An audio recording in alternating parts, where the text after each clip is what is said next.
What's up? Honor Hammer 26 here to give you my World Wrestling Federation Royal Rumble 2001 review. I don't own the actual DVD or VHS, but since I have this, there's no reason to have it. I got it at like FYE for like 20 or 25 bucks.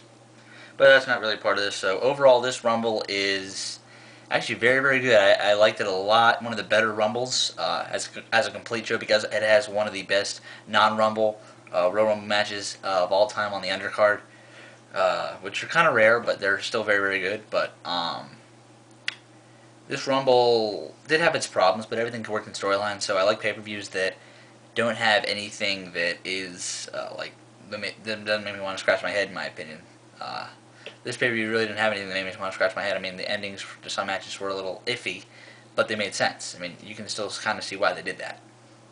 So without further ado, let's get to the review. First match we have is the Dudley Boyz, Bubba Ray and Devon versus Edge and Christian, the current champions at that time. This match was basically part of the setup for the TLC2 that would happen at WrestleMania 17. So the Dudley Boyz aren't really that good in the ring. I'm not that big of fans of them, but they did their best work in ECW, and they're in the World Wrestling Federation at this time, WWE, and their TNA stuff is not that good in my opinion. But this match was just okay. Saying that, Edge and Christian weren't in their primes yet, so this match just kind of was okay. Just putting them together for what it was. I mean, it went like about 10 minutes. It was okay.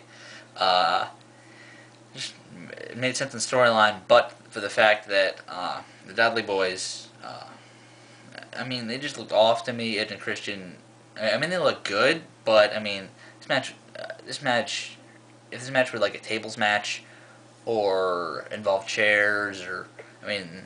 Edge and Christian went for the concerto during this match, but just should have been better than this, in my opinion. I mean, these two teams have good chemistry together, but you understand they have better chemistry with weapons, or chairs and tables and ladders based off their match at SummerSlam 2000. You don't use it here. I mean, it's during the Rumble, and you have a ladder match next, but you can still use tables or chairs, which you kind of used. You definitely use them more. I'm going to give this match 2.25. It's just alright for what it was. Not really all that much to talk about here besides just all that. I mean, I just ran on for about a minute, but not all that much to talk about. Not much that... Well, let me say this. I'll say this. Nothing much that you can expect in this match, for those of you that haven't seen it. Then you get one of the best matches in Royal Rumble history that isn't a Rumble match. Ladder match, the Intercontinental Championship, Chris Benoit versus Chris Jericho. Wow. Just two guys elevating themselves through this match is what it was. Just two guys going out there and doing what they do best. I mean, before the whole tragedy thing, I was a big Benoit fan. So Chris Benoit did a very good job here. Chris Jericho also did a very good job here. I mean, I'm a big fan of Chris Jericho as well, and I still watch a lot of his stuff. So great job to both of them. I don't like this as much as most people do, but I'm going to give it 4 stars, just for the reason that I don't think they went all out. But with their position in the card, you can understand that. But I think they still could have done that. They actually do a very good job of that here.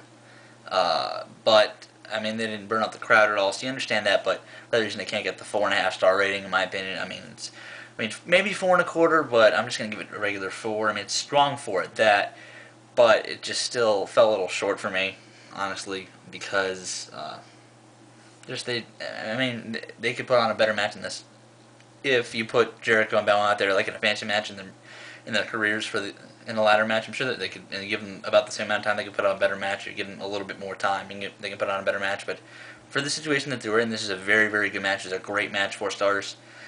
And then we have probably, no doubt, the worst match of the night, Ivory versus Chyna for the WWF Women's Championship. This match went about 4 minutes tops, because Chyna's just coming back from neck surgery this time after the double pile driver, or the pile driver from Right to Censor, who Ivory is a member of. And I don't know whether this is on camera or not, but I absolutely hate Right to Censor. I mean, they are so annoying. I don't get the point of any of it. I mean, Ivory is alright in the ring. Val Venus is, I mean, he's alright, but he's just so boring in this role. The Good Father was just, God, he was so bad. I mean, he's good in his regular gimmick. Bull Buchanan was alright. I like him. But who else am I forgetting? Stevie Richards. Oh, man, he's good. But he's not in this gimmick. I mean, all these gimmicks kind of lessened all of the roles. But back to the review of this match. I mean, this match ended very quickly, and just was like not a very good wrestling match. I mean, they had some spots, but I mean, just the ending was very stupid. I mean, it kind of worked, but then Chyna's fine a couple months later after an injury like this. It just makes sense in my opinion. Half a star, not much. Then we get to the the WWF Championship match. Kurt Angle coming to the ring by Trish Stratus versus Triple H coming to the ring by his wife Stephanie McMahon Helmsley. This match was a good match by itself. It had a lot of out of ring issues with it, like Stephanie McMahon and Trish Stratus were concentrating on fighting each other a lot, and the whole thing the match kind of stopped for like 3 or 4 minutes because Miss McMahon had to separate them and just bring them to the back and just say how embarrassing it was and just all that stuff. But aside from that, this was a pretty good match. This is when I actually liked Triple H's work. One of the last times I did. Well, actually, I liked him from 2000, like 90 something to 2002. In 2002, I mean that match with Shawn Michaels just killed it for me. Even though it was a kind of a good match at Armageddon 2002, but or in 2003, Triple H killed it for me as well. But Kurt Angle, I mean, he's starting to get into just a role here at the beginning of this decade, just starting to get into a role, and just this is one of the matches that kind of elevated him, even though it didn't. He can show that he can work kind of with a gimmick and just work around that. Like he didn't make it all about himself, even though they just scored the WWE Championship, which was a very, very good move. And he didn't go. I mean, he just won the title. I think it was at Survivor Series 2000. I think. I'm not sure on that. Somebody write a comment, I guess, if I'm wrong. I know it's around there, but he just made this match look very, very important in all aspects, is what I'm trying to say here. Which he did a very good job of. Triple H did a very good job of as well. But to help win the match, Steve Austin did come out and kind of cost Triple H the match, which Triple H did to him on Raw previous to this a couple weeks before Raw in 2001, which would come back later in the pay-per-view. So overall, I'm going to give this match 3 1/4. Nothing bad about this match here. I mean, it kind of went long and dragged in parts, but for a match, it was pretty good. Then we got to the Royal Rumble match 2001. Basically, the men they were pushing in this match were The Rock, Steve Austin, Kane, Undertaker, Rikishi were kind of the main 5 they were pushing.